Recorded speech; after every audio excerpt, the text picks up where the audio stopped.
আসসালামু আলাইকুম ওয়া রাহমাতুল্লাহ। রমাদান মাস আল্লাহ তাআলার এক বিশেষ নিয়ামত, সওয়াব অর্জন করার মৌসুম। এই মাসেই কুরআন অবতীর্ণ হয়েছে। রমাদান মাসের ফজিলত সম্পর্কে রাসূলুল্লাহ সাল্লাল্লাহু আলাইহি ওয়াসাল্লাম বলেছেন, রমাদান বরকতময় মাস তোমাদের দুয়ারে উপস্থিত হয়েছে। পুরো মাস রোজা পালন আল্লাহ তোমাদের জন্য ফরজ করেছেন। এই মাসে জান্নাতের দরওয়াজা খুলে দেওয়া হয় ও জাহান্নামের দরওয়াজা বন্ধ করে দেওয়া হয়। রমাদান মাসে দুষ্ট শয়তানদের শৃঙ্খলাবদ্ধ করে দেওয়া হয়, অর্থাৎ আটক রাখা হয়। কোনো হাদিস থেকে জানা যায় যে রমজান মাসে কেউ যদি নফল সালাত আদায় করে তাহলে সে ফরজ সালাতের সওয়াব পাবে। আর যদি কেউ ফরজ সালাত আদায় করে সে ৭০টি ফরজ সালাত আদায়ের সওয়াব পাবে। সুবহানাল্লাহ। এই রমজান মাসে আল্লাহ সুবহানাহু তাআলা আমাদের সবাইকে বেশি করে আমল করার তৌফিক দান করুন। রমজান মাস এমন কিছু দোয়া ও বিশেষ আমল আছে যেগুলো আদায় করতে বলেছেন বিশ্বনবী হযরত মুহাম্মদ সাল্লাল্লাহু আলাইহি ওয়াসাল্লাম।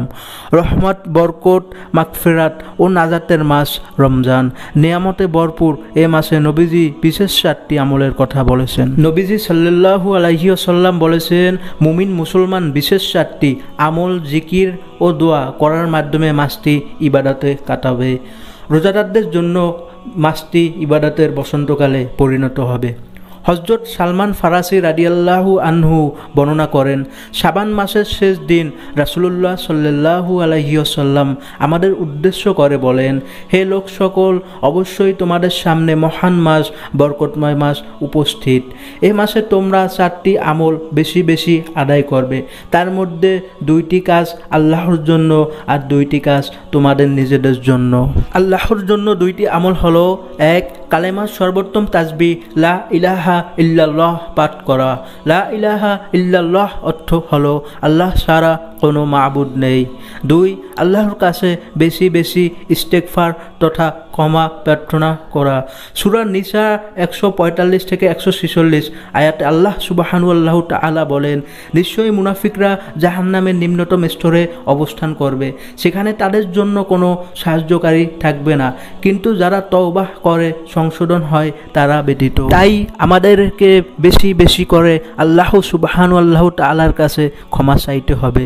নিজেদের জন্য 2টি আমল হলো, 1. আল্লাহর কাছে জান্নাত প্রার্থনা করা। জান্নাত হলো মুমিনের আসল ঠিকানা, যে ঠিকানায় বসবাসে মুমিন কখনো বিদ্য হবে না। সুবহানাল্লাহ। রাসূলুল্লাহ সাল্লাল্লাহু আলাইহি ওয়াসাল্লাম ইরশাদ করেন, যে ব্যক্তি আল্লাহর কাছে কোনো কিছু চায় না, আল্লাহ তাআলা তার প্রতি রাগান্বিত হন। তাই জান্নাত পেতে আল্লাহর কাছে বেশি বেশি করে প্রার্থনা ও আকুতি জানাতে। 2. জাহান্নাম থেকে মুক্তি চাওয়া। আল্লাহর কোনো বান্দা জাহান্নামের আগুনে জ্বলবে, এটা মহান আল্লাহ সুবহানাহু তাআলা নিজেও পছন্দ করেন না। এবার আমরা জানব রাসূলুল্লাহ সাল্লাল্লাহু আলাইহি ওয়াসাল্লাম রমাদান মাসে যে আমলগুলো বেশি বেশি করতেন।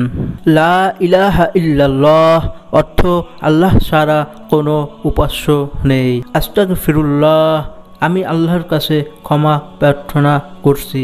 নিয়ম, প্রতি ওয়াক্ত ফরজ নামাজের পর রাসূলুল্লাহ সাল্লাল্লাহু আলাইহি ওয়াসাল্লাম এই ইস্তেগফারটি 3 বার পড়তেন। আস্তাগফিরুল্লাহ ওয়া আতুবু ইলাইহি অর্থ আমি ক্ষমা প্রার্থনা করছি এবং আল্লাহর দিকেই ফিরে এসেছি। নিয়ম, এই ইস্তেগফারটি প্রতিদিন 70 থেকে 100 বার পড়া। রাসূলুল্লাহ সাল্লাল্লাহু আলাইহি ওয়াসাল্লাম প্রতিদিন 70 বারের অধিক তাওবাহ ও ইস্তিগফার করতেন। রাব্বিগফিরলি ওয়া আতুব আলাইয়া ইন্নাকা আনতাত তাওয়াবুর রাহিম অর্থ হে আমার প্রভু, আপনি আমাকে ক্ষমা করুন এবং আমার তাওবাহ কবুল করুন, নিশ্চয়ই আপনি মহান আল্লাহ, তাওবাহ কবুলকারী, করুণাময়।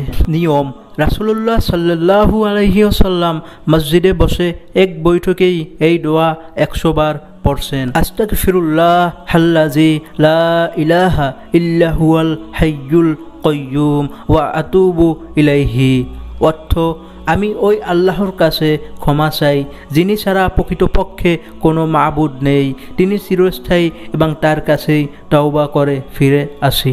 নিয়ম, দিনের যে কোনো ইবাদত বন্দেগি তথা ক্ষমা প্রার্থনার সময় এভাবে তাওবাহ ইস্তেগফার করা। রাসূলুল্লাহ সাল্লাল্লাহু আলাইহি ওয়াসাল্লাম বলেন, এভাবে তাওবা ইস্তেগফার করলে আল্লাহ তাআলা তাকে ক্ষমা করে দিবেন, যদিও সে যুদ্ধক্ষেত্র থেকে পলায়নকারী হয়। সাইয়্যিদুল ইস্তেগফার পড়া।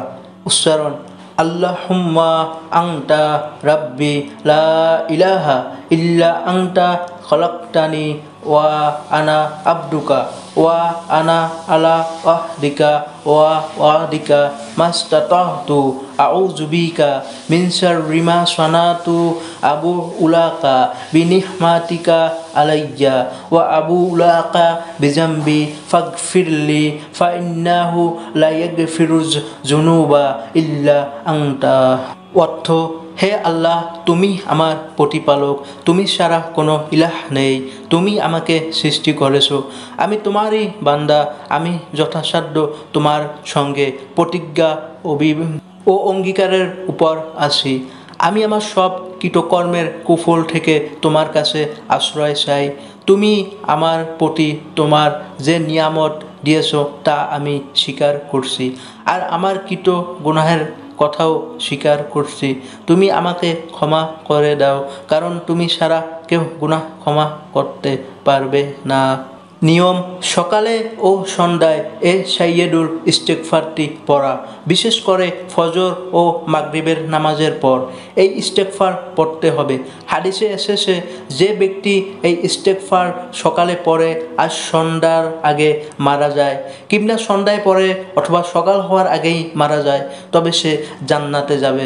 সুবহানাল্লাহ। জান্নাত লাভ ও জাহান্নাম থেকে মুক্তির দোয়া। উচ্চারণ: আল্লাহুম্মা আদখিলনাল জান্নাতা ওয়া আজরিনা মিনান নার।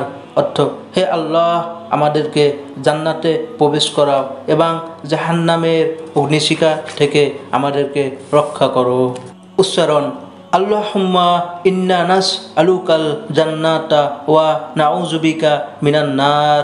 অর্থ: হে আল্লাহ, আপনার কাছে জান্নাত চাই এবং জাহান্নামের আগুন থেকে আশ্রয় চাই। রাসূলুল্লাহ সাল্লাল্লাহু আলাইহি ওয়াসাল্লাম ঘোষণা করেন, যে ব্যক্তি সকাল ও সন্ধ্যায় 3 বার জান্নাতের আশা ও জাহান্নাম থেকে মুক্তির জন্য প্রার্থনা করবে, জান্নাত ও জাহান্নাম আল্লাহর কাছে ওই ব্যক্তির দোয়া কবুলে সুপারিশ করবে। মহান আল্লাহ তাআলা রমজান মাস জুড়ে রোজা পালন, ফরজ ও নফল নামাজ, জিকিরের পাশাপাশি বিশেষ চায়ের আমলের পাশাপাশি দোয়াগুলো যথাযথভাবে আদায়ের তৌফিক দান করুন। আমিন।